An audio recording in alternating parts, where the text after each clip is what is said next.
بسم الله الرحمن الرحيم. اهلا بكم في قناه دودي تنين.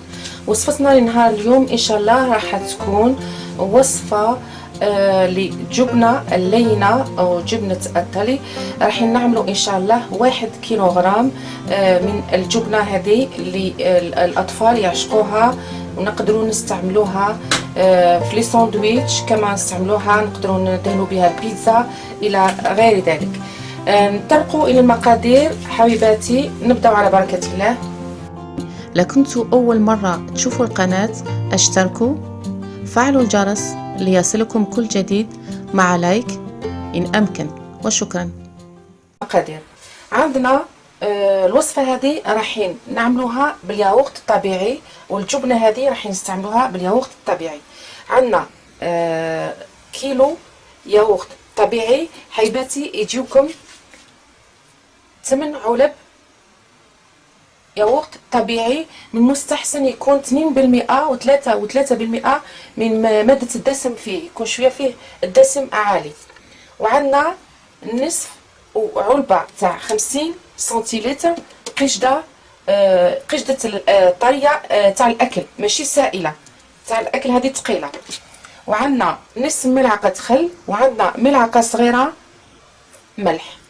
راح نطرقوا الى طريقه تحضير الجبنه تاع نهار اليوم. انا راح استعمل العلب هذو الكبار. اللي ما عندهاش العلب الكبار هذو تستعمل 8 علب كيما هذه اللي تهز 125 غرام. راح ننزلهم في اناء. العلبه الثانيه حبيباتي راح نعملوا 1 كيلوغرام كامل، راح نعملوا كميه كبيره. ناخذ القشده نغسلها،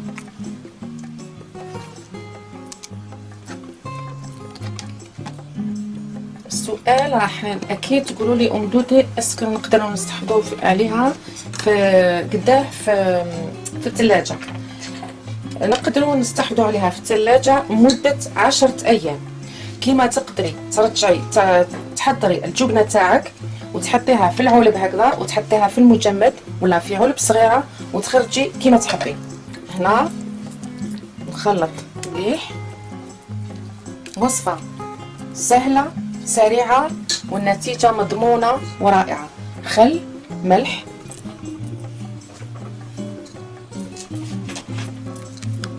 ندخل المكونات مليح.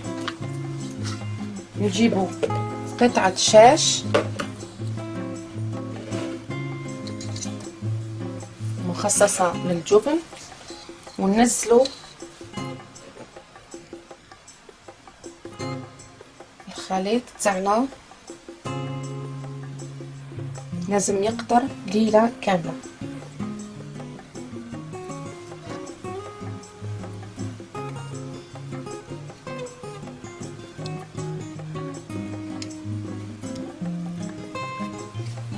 هنا شوفوا بدا يطلق الماء تاعو. هنا نخلوه ليلة كاملة. راح نربطهم ثاني لماذا الساك. نديرتو المطبخ، نقفل عليه حتى ونخليه في الثلاجة ليلة كاملة.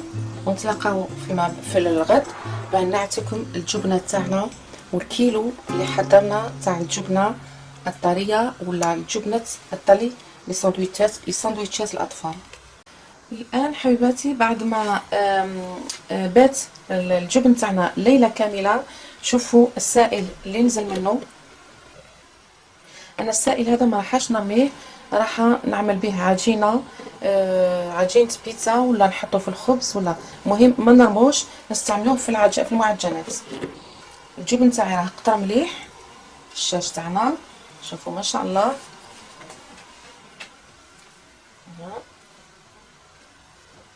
شوفوا جبن كريمي بامتياز. دقتوا حبيباتي روعه روعه. شوفوا انا راح ان شاء الله ننزلوا في العلب هذه في لي بوكو هذا يوزن 500 غرام، وهذا يوزن 500 غرام. ونلتقي ان شاء الله اظن نريمان في صحن التقديم. في صحن التقديم. بسم الله.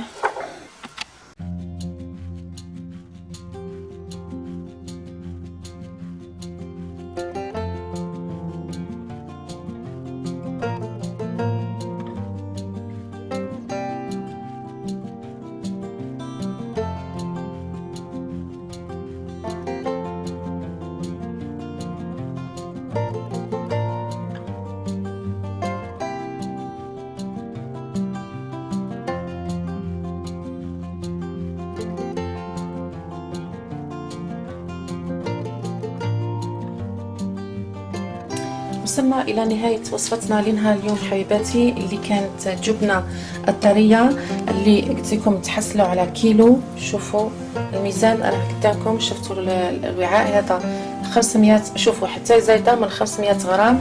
تحصلنا على كيلو كامل من الجبن. الطراوة تاعو شوفوا كيفاه جا، ما شاء الله كمية كبيرة تقدري تستعمليها مدة شهر كامل للأطفال. كما قلت لكم تقدروا تقسموها على 4 علب، تحطي في المجمد كل مرة تشدي علبة متوسطة الحجم ما يفسدلكش. المهم هو يقعد 10 أيام في الثلاجة. شوفوا النتيجة، راح نطليو الخبز. شوفوا بسهولة كيفاه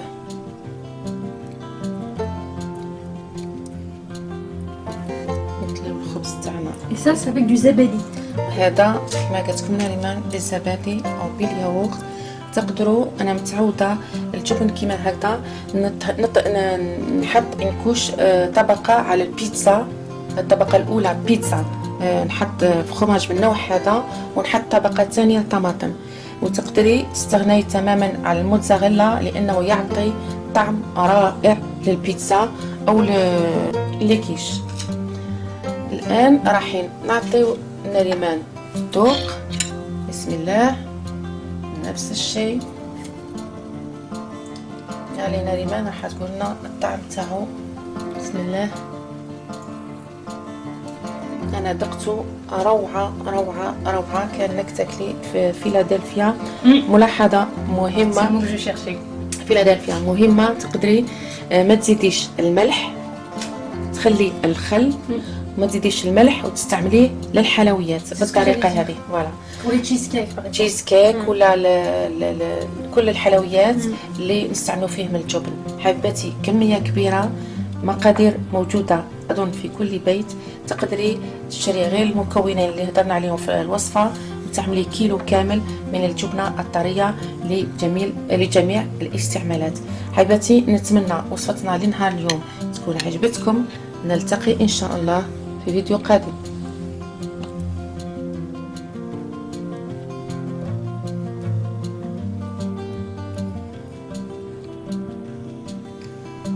هذه وصفة اليوم. إذا عجبتكم اعملوا لايك، فعلوا الجرس ليصلكم كل جديد. إلى وصفة جديدة إن شاء الله.